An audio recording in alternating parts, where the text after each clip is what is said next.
Guides, कैसे हैं आप? आशा है अच्छे होंगे। आइए आज क्लास 9th की विज्ञान का लेसन 2 लेकर के आपके सामने आए हैं। जैसा कि बोर्ड पर लिखा हुआ दिखाई पड़ रहा है, पाठ 2, क्या हमारे आसपास के पदार्थ शुद्ध हैं? ठीक है, is matter around us pure. ठीक है, क्या हमारे आसपास के पदार्थ शुद्ध हैं, इसी के बारे में अध्ययन करेंगे। सभी लोग जुड़ जाइएगा और सभी लोग per day by day class join करिएगा। देखिएगा, पहला है मिश्रण। मिश्रण किसे कहते हैं? मिश्रण किसे कहते हैं? ठीक है, लिखा है मिश्रण एक या एक से अधिक शुद्ध तत्वों या यौगिकों से मिलकर बना होता है। मिश्रण जो है वो, जैसा कि नाम से पता चल रहा है, मिश्रण। ठीक है, मिश्रण एक या एक से अधिक शुद्ध तत्वों या यौगिकों से मिलकर बना होता है। ठीक है, उसे कहते हैं मिश्रण। फिर है मिश्रण के प्रकार। देखिएगा, मिश्रण 2 प्रकार का है, समांगी मिश्रण और विषमांगी मिश्रण। समांगी मिश्रण किसे कहते हैं? समांगी मिश्रण क्या होता है? जैसे जल और चीनी का मिश्रण, जल और चीनी का मिश्रण, या ये कह सकते हैं ऐसा मिश्रण, या ये कह सकते हैं ऐसा मिश्रण, समांगी मिश्रण जिसमें मिलाए गए तत्व या पदार्थों को पुनः अलग नहीं किया जा सकता है। जिसमें जल और चीनी का मिश्रण जो है, उसको अगर मिल जाता है, शरबत बन जाता है, तब क्या हम चीनी को अलग कर सकते हैं? नहीं कर सकते हैं। ऐसे मिश्रण को हम कहते हैं समांगी मिश्रण। विषमांगी मिश्रण क्या होता है? विषमांगी मिश्रण में हम मिश्रण के यौगिकों को अलग कर सकते हैं। जैसे बालू तथा जल का मिश्रण कर दिया, उसके बाद फिर रख दें तो बालू नीचे बैठ जाएगी, और ये हो गया विषमांगी मिश्रण। ठीक है, मिश्रण 2 प्रकार का हो गया, समांगी मिश्रण, विषमांगी मिश्रण। क्लियर? समांगी मिश्रण वह मिश्रण है जिसमें हम मिश्रण के यौगिकों को अलग नहीं कर सकते हैं, मिलाए गए पदार्थों या तत्वों को अलग नहीं कर सकते हैं। ठीक है, जैसे चीनी और जल का मिश्रण, ये है समांगी मिश्रण। विषमांगी मिश्रण इसके अपोजिट, जिसमें हम तत्वों को अलग कर सकते हैं, जैसे बालू तथा जल का मिश्रण। ठीक है, बालू जल का मिश्रण हो गया, बालू और ईंट पत्थर का मिश्रण हो गया, बालू में और चीज़ भी मिक्स करते हैं। ठीक है, वो मिश्रण हो गया विषमांगी। उसके बाद आते हैं विलयन। विलयन क्या है? विलयन 2 या 2 से अधिक पदार्थों का समांगी मिश्रण है विलयन। विलयन 2 या 2 से अधिक पदार्थों का समांगी मिश्रण है।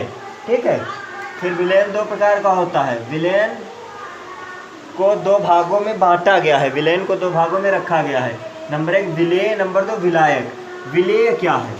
विलेय जो विलेय हो जाए, जो विलुप्त हो जाए, वही विलेय है। जैसे जल और चीनी का जो विलयन होता है, उसमें चीनी विलेय है, क्योंकि जल में चीनी क्या होती है? घुल जाती है, विलुप्त हो जाती है, विलेय हो जाती है।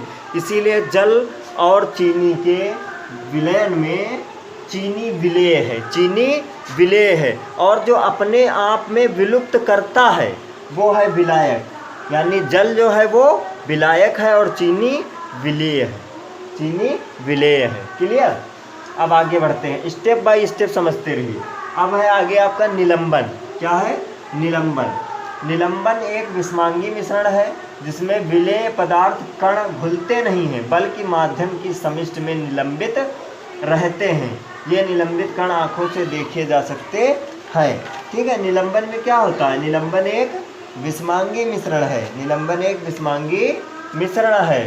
ठीक है, जैसे हमने बताया था बालू तथा जल का मिश्रण। अब बालू और जल का मिश्रण क्या होता है? इसमें विलेय पदार्थ कण में घुलते नहीं हैं, बल्कि माध्यम की समिष्ट में निलंबित रहते हैं। रख देने पर उन्हें फिर से हम आँखों से देख सकते हैं। ठीक है, निलंबन के गुणधर्म क्या होते हैं? यह एक विषमांगी मिश्रण है, ये कण आँखों से देखे जा सकते हैं। ये निलंबित कण प्रकाश की किरण को फैला देते हैं।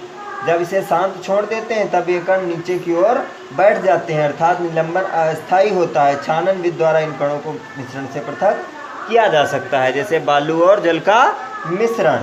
ओके, ये आपका हो गया निलंबन। उसके बाद आते हैं हम आगे इस चैप्टर में। थोड़ा शार्टली ही चल रहे हैं क्योंकि वीडियो बहुत लंबा हो जाएगा। जो बिल्कुल मेन है वही आपको पढ़ा रहे हैं, इससे आपका बिल्कुल क्लियर मेन हम तैयार करवा रहे हैं। बोर्ड पे जो लिखा है उसे आप लोग उतार सकते हैं। वीडियो को पॉज करके, वीडियो को रोक करके आप आराम से पढ़ सकते हैं, उतार सकते हैं। ठीक है, अब हम आते हैं तत्व पर। ठीक है, अब आते हैं तत्व। तत्व क्या है, अब बात करते हैं तत्व की। ठीक है, तत्व क्या है। रॉबर्ट बायल पहले ऐसे वैज्ञानिक थे जिन्होंने सन 1661 में सर्वप्रथम तत्व शब्द का प्रयोग किया। ठीक है, फ्रांस के रसायनज्ञ एंटोनी लॉरेंट लवाइजिए, जिनका जन्म 1743 ईस्वी में हुआ, 1794 ईस्वी में वो गुजर गए। उन्होंने सबसे पहले तत्व की परिभाषा को प्रतिपादित किया। ठीक है, फ्रांस के जो रसायनज्ञ थे एंटोनी लॉरेंट, उनके अनुसार तत्व पदार्थ का वह मूल रूप है। तत्व पदार्थ का वह मूल रूप है जिसे रासायनिक प्रतिक्रिया द्वारा अन्य सरल पदार्थों में विभाजित नहीं किया जा सकता है। ठीक है, तत्व क्या है। तत्व पदार्थ का वह मूल रूप है जिसे रासायनिक प्रतिक्रिया द्वारा अन्य सरल पदार्थों में विभाजित नहीं किया जा सकता है। ठीक है, तत्वों को साधारणतया धातु, अधातु तथा उपधातु में वर्गीकृत किया जाता है। तत्व को क्या बांटा जाता है, धातु, अधातु और उपधातु। ठीक है, धातु, अधातु और उपधातु में इसे बांटा जाता है। ठीक है, धातुएं प्राय दिए हुए निम्न गुणधर्मों में से सभी को या कुछ को प्रदर्शित करती हैं। जैसे ये चमकीली होती है, चांदी जैसी सफ़ेद या सोने की तरह पीले रंग की होती है, ताप तथा विद्युत की सुचालक होती हैं। ठीक है, सोना, चांदी, तांबा, लोहा, सोडियम, पोटेशियम इत्यादि धातु के उदाहरण हैं। ठीक है, अधातुएं क्या होती है, अधातुएं विभिन्न रंगों की होती हैं, जैसे hydrogen, oxygen, iodine, carbon, bromine, chlorine इत्यादि अधातुओं के उदाहरण है। ठीक है, इत्यादि क्या है, उदाहरण है। जैसे धातु है, यहाँ हम लिख लेते हैं सोना, चांदी, ये हो गया धातु। अधातु है, अधातु हम लिख सकते हैं हाइड्रोजन। ठीक है, ऑक्सीजन, चार्ट में लिखे दे रहे हैं, थोड़ा स्पेस कम है इसकी वजह से। ठीक है, ये आपकी धातु हो गई। ठीक है, और अब बचे उपधातु। कुछ तत्व धातु और अधातु के बीच के गुणों को दर्शाते हैं, उन्हें उपधातु कहते हैं। जैसे बोरान, सिलिकॉन, जैसे बोरान और सिलिकॉन, ये हो गई उपधातु। ठीक है भाई, क्लियर, ये हो गई आपकी उपधातु। ठीक है, अब आ जाते हैं यौगिक पर। यौगिक क्या है, यौगिक वह पदार्थ है जो कि दो या दो से अधिक तत्वों के नियत अनुपात में रासायनिक तौर पर संयोजन से बनता है। ठीक है, वो होता है यौगिक। वो क्या होता है, यौगिक। अब आती है बात मिश्रण तथा यौगिक में अंतर की, तो ध्यान से समझ लेते हैं। मिश्रण क्या है, हम पढ़ चुके हैं, यौगिक भी पढ़ चुके हैं। मिश्रण जो है, तत्व या यौगिक केवल मिश्रण बनाने के लिए मिलते हैं किंतु किसी नए यौगिक का निर्माण नहीं करते। इसके अपोजिट यौगिक क्या होता है, तत्व क्रिया करके एक नए यौगिक का निर्माण करते हैं। मिश्रण का संगठन परिवर्तनीय होता है, जबकि यौगिक में नए पदार्थ का संगठन सदैव स्थायी होता है। मिश्रण उसमें उपस्थित घटकों के गुणधर्मों को दर्शाता है। यौगिक नए पदार्थ के गुणधर्म पूरी तरह से इसमें भिन्न होते हैं।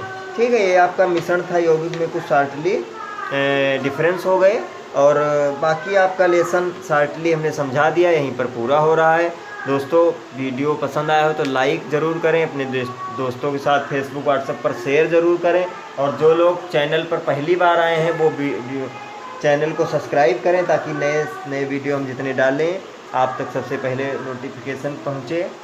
और एक अगले लेसन के साथ अगले वीडियो में मिलते हैं, तब तक के लिए नमस्कार, बाय बाय।